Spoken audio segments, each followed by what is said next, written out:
What's going on, ladies, gentlemen, and other? My name is Elise02K, and today, apparently, Pam Bondi, Trump's new Attorney General, who was recently appointed to the position by Congress, has a few things to say to the sanctuary cities. So, let's watch some Sean Hannity, shall we? Joining us now, her very first interview after being sworn in by Clarence Thomas, the new Attorney General of the United States, a longtime friend of the program, Pam Bondi. Pam, great to have you. You've had your own shock and awe, 30 hours since being in office. Congratulations. Thank you. Thank you. Just landed from New Orleans, as you said. And, Kristi Noem with Homeland Security has done a great job working in conjunction with our ATF agents, our DEA agents, our FBI agents, getting ready for the Super Bowl. Also, Sean went out today and met with the family of Matthew Tonadaro. I met his mom, Kathy. He was killed on January 1st in that horrific murder in New Orleans, and I got briefed on that today. So it's been a very busy day. Met with over 30 members more of law enforcement in New Orleans, and they are prepared for the Super Bowl. Kathy Lanier with the NFL, they are crushing it out there, and they are going to keep New Orleans and Louisiana safe. And I'm proud to be part of that. I'm glad to hear that. Let me start with you've cracked down on sanctuary cities. The DOJ has put a pause on all federal funding to sanctuary cities and states. You filed a lawsuit against Chicago and the state of Illinois for being a sanctuary city. Am I wrong in my interpretation that a sanctuary city is aiding and abetting in lawbreaking?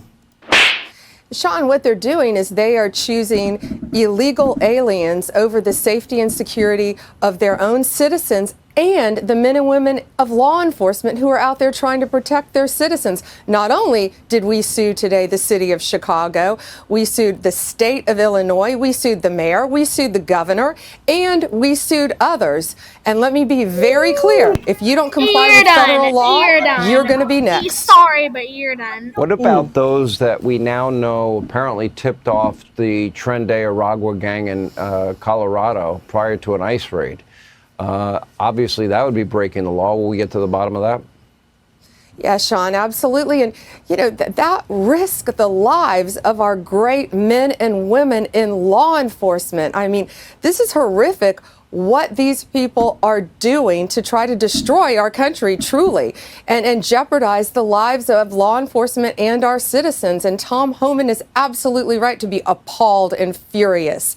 But we will all get to the bottom of this. And, Donald Trump has created an incredible team of people who truly, we were pre-existing friends, so many of us. We get along great and we work so well together. And we truly like each other, and we support everything President Trump is doing, and we are all here to protect our country. And that's what it's all about right now, Sean, keeping America safe.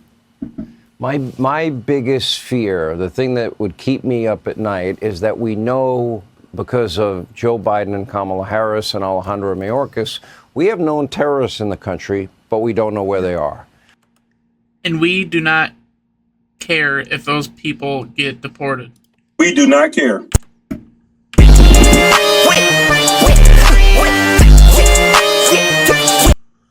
It's it's gotten pretty bad. There's a bunch of protests, people blocking streets.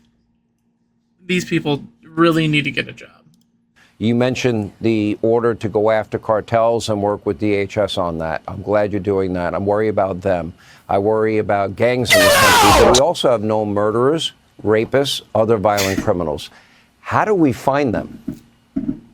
Well, Tom Homan, Stephen Miller, Kristi Noem, DHS, they're doing a great job. And what we're doing with all of our FBI agents, DEA, ATF, all of the federal agents, U.S. Marshals, everyone is going to work together, and they're going to actually prosecute violent crime instead of weaponizing government. And that's what's been happening, and Mazie Hirono is wrong. It's the end of the weaponization of government and getting back to prosecuting violent crime and giving our great great men and women the tools that they need in law enforcement to go after these horrific gangs, the drug dealers, the fentanyl dealers who are killing people on our streets every day, and the cartels. And we will do everything in our power to find them and eradicate them in our country. And that's thanks to Donald Trump and the many executive orders that he's issued.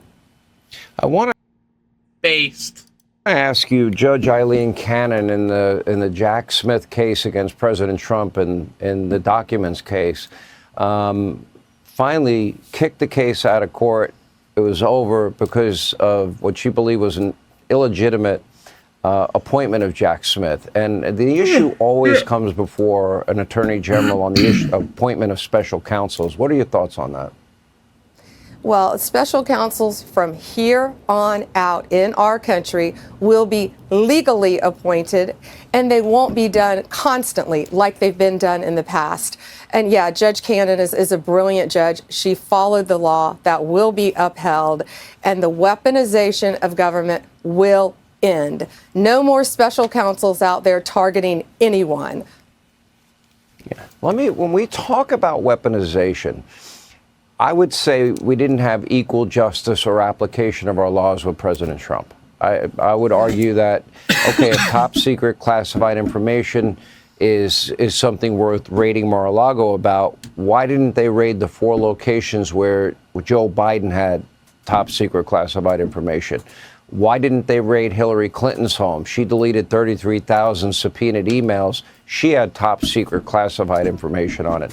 That, to me, is not equal justice under the law or equal application of our laws. What do you make of a justice system that has only targeted somebody because of their political beliefs?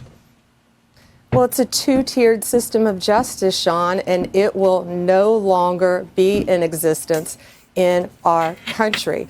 Yeah, what Joe Biden did, of course, was he didn't even have the right to take classified documents, and we all know they were sitting in his garage, yet no one chose to prosecute him. They have targeted Donald Trump from day one. We've known this, we've always known this, and that is going to stop. We're going to get back to the core function of what our government, our law enforcement was intended to do: prosecute violent criminals and get them off our streets. It's about to be like, FBI, open up! Ooh. Weaponization ends, and it ended the day that Donald Trump took office. And the American people saw that crystal clear because they elected him by a landslide. But, you know, we also saw, for example, you know, I know you know. I wouldn't say it was a landslide. It was electoral college, yeah, but 2024 U.S. elections. Where is it? What was the total? I think it was all right. I guess 2 million votes is kind of a bit of a difference. And let's not forget that California counted for like 2 years after, and probably definitely maybe counted illegal votes, but we'll the value of Mar-a-Lago, it's worth over $1 billion. We had a judge in New York value it at $18 million, which was a joke and didn't care. You have local prosecutors like Alvin Bragg. The statute of limitations had run out on what was a legal NDA put together by an attorney and labeled as a legal expense, and then came up with a novel legal theory to go after Donald Trump.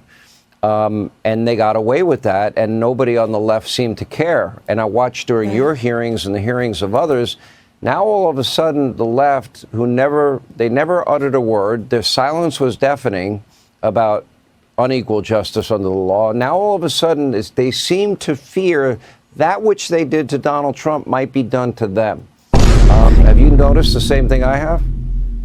Well, sure. I saw it with Adam Schiff in his hearing. And in fact, he received a pardon from President Biden, which is very telling to me. He received a pardon along with Liz Cheney. They were more worried about Liz Cheney in my confirmation hearing than the crime in California that's skyrocketing.